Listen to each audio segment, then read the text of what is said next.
Shavua Tov. This one is about the women. The book of Genesis gives great emphasis to the role of the matriarchs, Sarah, Rebecca, Rachel, and Leah. In fact, when Abraham is debating whether to send Ishmael away, God comes to tell him to listen to Sarah's opinion on the matter because she is superior in prophecy. And of course, it's Rebecca who knows the true nature of her sons Jacob and Esau. So it should be no surprise that the main drama in this week's reading is not Jacob's 20 years working for Laban, about which we hardly hear anything, but rather it's how Leah and Rachel came to marry Jacob, and the play-by-play about the birth of each son and the meaning of their names. Here we have that whole saga. Why is that so important? What is it coming to teach us? So I think there's a foundational lesson here. And again, it relates to a very profound Mishnah of Hillel in the Ethics of the Fathers, who has three, I'd say, sayings in this Mishnah. The first one is, if I am not for me, then who will be for me? And the second one is, if I am for myself alone, what am I? And the third part is, and if not now, when? This story may present a new interpretation and profound perspective for life. Now, we are naturally inclined to be sympathetic to Rachel and less so to Leah. After all, Rachel and Jacob is a love story that pushes all the romantic buttons. He saw her, he loved her, he worked for her for 7 years, and they seemed like one day because his love was so great. This is Hollywood gold. And then their marriage is thwarted. Leah gets switched in at the wedding night, interfering with this beautiful romance, and Jacob will only have Rachel as his second wife. So we do certainly have an emotional preference here. But both women are sublimely holy. But first, let's look at Rachel. Rachel knew that her father Laban was a trickster, so she arranged private signals with Jacob to allow him to confirm that the bride was indeed she in the darkness. But when Rachel saw that Leah was going to be substituted, she realized just how humiliated Leah would be, publicly shamed, when she would be exposed. So Rachel defeated the entire purpose of these signals and gave them to Leah so as to spare her the embarrassment. Think about that for a moment. She had no idea that she would still be able to marry Jacob. From Rachel's perspective, she was giving away the man of her dreams to her sister for the rest of her life, all in order to prevent a human being from being publicly shamed. This was selflessness that is unheard of. And that's why Rachel's merit is very, very great, that she was willing to do such a thing. But what about Leah?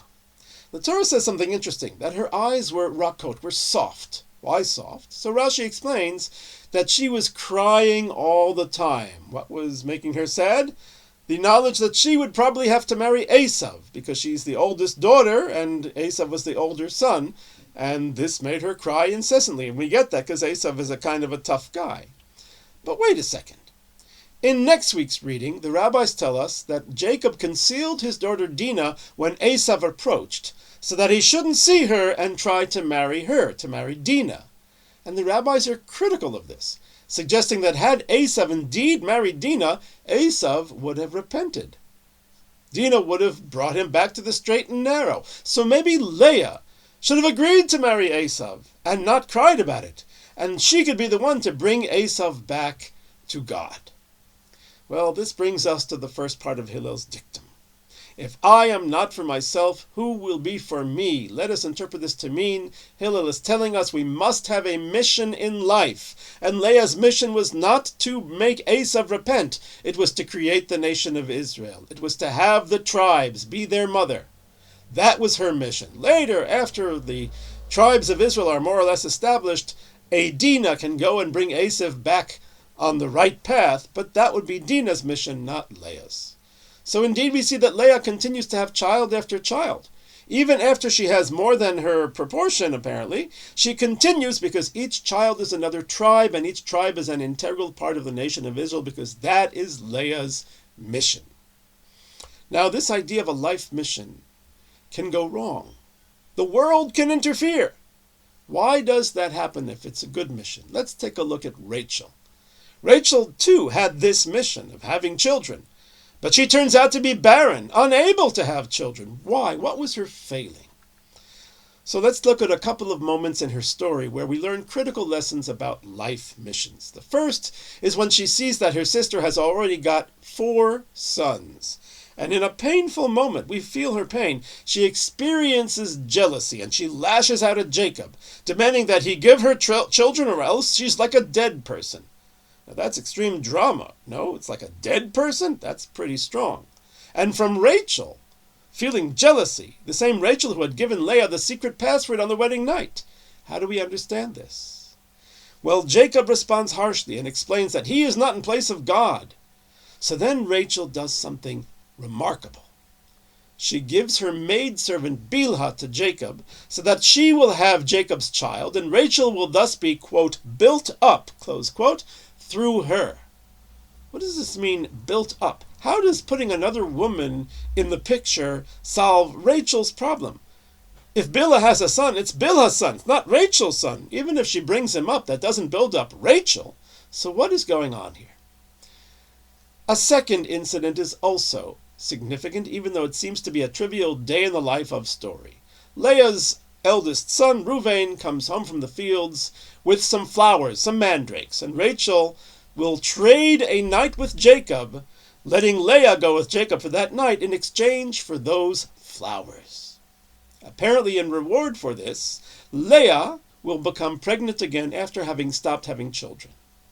So this is an average story. Why is it written in the Torah? What is so significant in this seemingly small event that changed Leah's and Rachel's lives? And here we find a key lesson.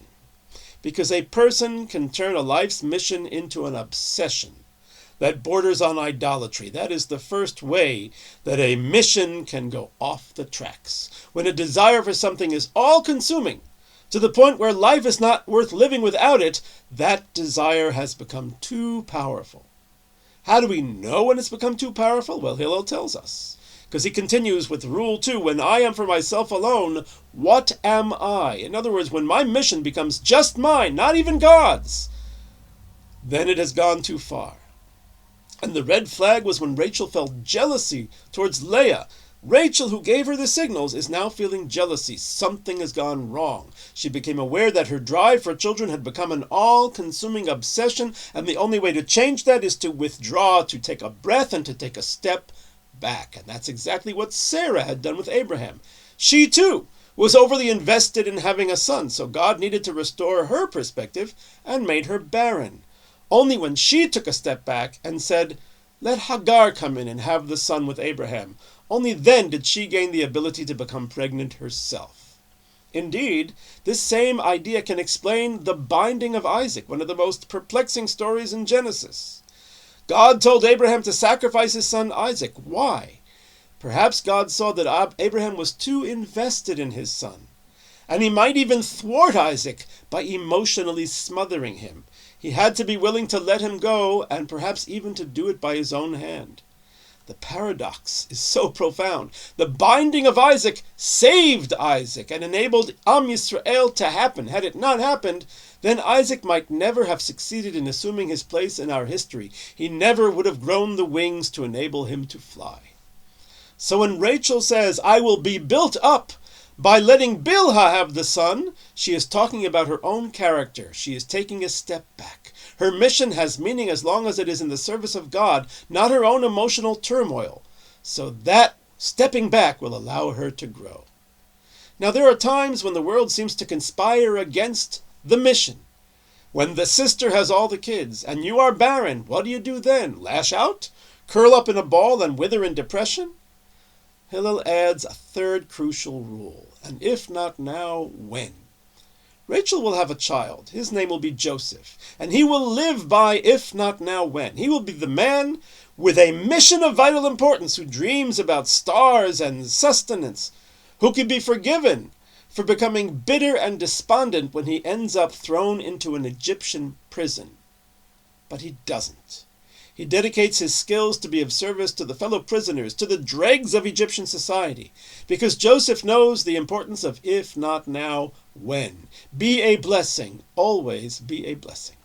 And I believe that is the lesson that Rachel implements when she sees Reuven coming back from the field with those mandrakes.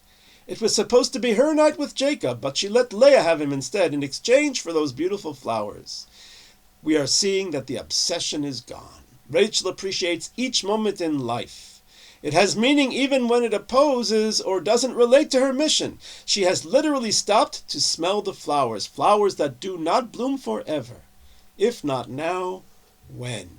And so now she will become ready to soon bear her children. Now, one other thing, a second way that a mission can become a mistake is when a person believes it is their right, no longer an obsession with what they lack, but rather the overconfidence of what they've already achieved. And that is the point when Leah, too, will lose her fertility. The naming of her sons is a remarkable description of her evolving relationship with Jacob. Each son marks a healing and strengthening of her marriage to him, until the fourth son Leah has will be named Judah, which comes from the Hebrew word hoda'ah, which means to give thanks. Now the marriage is fixed, and now Leah is confident that she is in control of her mission, and that's the problem for Leah. After Judah, the Torah tells us that Leah also stood still from bearing children. An interesting phrase that, by the way, stood still. Perhaps she had also become overconfident as the child-bearer and national mother of Israel. It was no longer her mission, it was now her right. She was no longer moving forward, she stood still complacent. So the solution to that? Same as Rachel. Leah must also step back, and she will send her maidservant Zilpah to Jacob to have more tribes.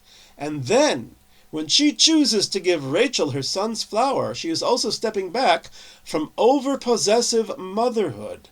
She lets her sister enjoy that feeling of motherhood through Reuven's mandrakes. And then she again will bear 3 more children, the third being the daughter, Dinah, whom we mentioned earlier. There may be things in our lives that we become obsessed about, and that obsession may be hurtful to others, engendering feelings of jealousy and bitterness. Or we may be so sure of our mission that we assume the world will cooperate and that it owes it to us, but the world does not readily cooperate. When those moments come, we need to take a step back and to say, if I am for myself alone, what am I? And if not now, when? Shavuot Tov.